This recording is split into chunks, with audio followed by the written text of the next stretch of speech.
The politics lead. There's a deal, or there isn't a deal. The Gang of Eight reportedly has a draft for the immigration reform bill, but one important political power player in the group is saying not so fast. Senator Marco Rubio's office released a statement on Easter morning saying reports that the bipartisan group of 8 senators have agreed on a legislative proposal are premature. So why is Rubio hitting the brakes? Here to talk about it, Jackie Kucinich, political reporter for USA Today, Emily Miller, senior opinion editor for the Washington Times, and Democratic strategist Morris Reid.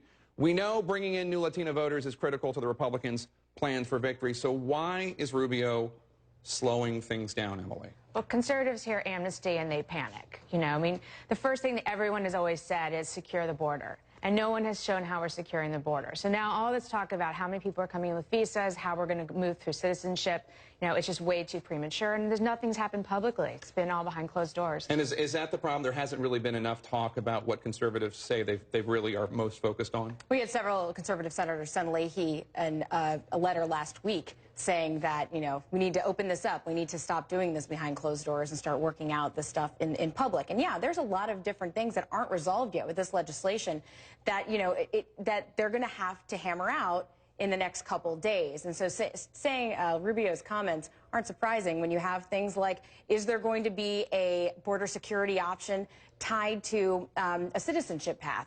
There's some disagreement over that still. So there's a lot to be done before this can be called a done deal. A lot of this came after a New York Times report and Politico and others reported that Big Labor and the Chamber of Commerce had settled on a deal when it came to undocumented workers or low-wage workers coming into this country.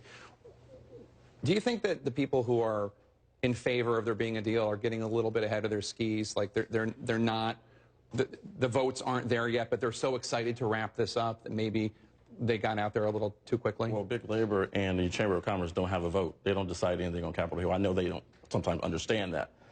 What the problem is for the Republicans is that they don't know who's on first, who's on second, on third, to use a baseball metaphor. They're just very concerned and scared because the far right is starting to say, wait, slow down. We're not exactly happy, which means in the midterm elections they may have problems.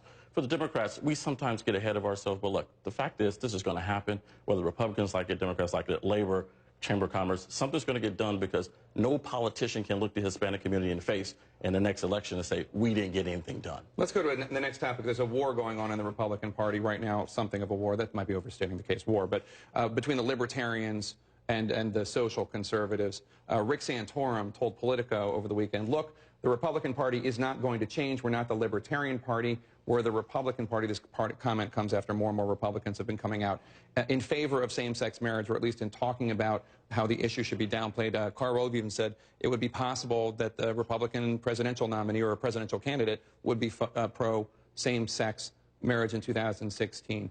Are social conservatives, do they need to flex their muscle a little bit? Are the Rand Pauls of the world getting too much airtime? Well, Rand Paul still, is pro-life, and he is a conservative. And I think, conservatives are concerned. There is a battle over where the Republican Party is going next after losing 2 national elections in a row, and sort of where it goes next. And there's discussion, but this is always going to be a party that is pro-life, that is not for gay marriage. I don't see that changing in the near future. Do you think that's true? I don't think anybody would dispute the pro-life thing, but what about the pro-same-sex marriage? It seems like there are more increasingly Republicans talking about how the party should at least not talk about it as much, if not embrace it. But then you have people like Rick Santorum that say the absolute opposite, that these are our principles and we should talk about them all the time. So there is that disconnect, and this is what's going to make it hard for some Republicans to come out in support of gay marriage, no pun intended, because it is tough within certain facets of the party to accept this. And so it's going to make midterms hard. It's going to make 2016 hard.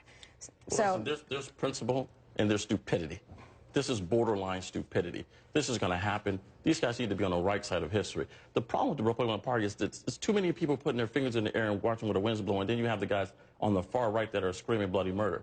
They need to just really rally around the fact that this is going to happen. They need to really rally around the fact that they don't have an answer. They don't have a solution or a question. I said the other day, there's action and deeds. Right now, there's a lot of lip talk going on. People judge you by your actions and deeds. And every time you have someone like Rick Santorum who gets up there and says he is not a leader, he's not elected to anything, He needs to shut up and let the people on the Hill do their job. Well, the people on the Hill do not, the Republicans on the Hill do not support overturning DOMA. They do not support the Supreme Court doing that, or the Supreme Court overturning Proposition 8. They believe that marriage is between a man and a woman. You heard Boehner say that last week overtly. So I don't see anything changing on Capitol Hill, and I don't see anything in the party changing. The only thing I think Ed Gillespie said yesterday on one of the Sunday shows, perhaps we will stop having in the Republican Party platform a call for constitutional amendment against same-sex marriage. But one of the things is, I mean, they don't have a problem getting white evangelicals to vote for them. I mean, 79% voted for Romney, 79% voted for George W. Bush. I mean, they don't have that problem. They need to expand this. All right, I hear the music in my ear. That means I have to put an end to this. But Jackie Kucinich, I'm Lee Miller and Morris Reid. Thank you so much.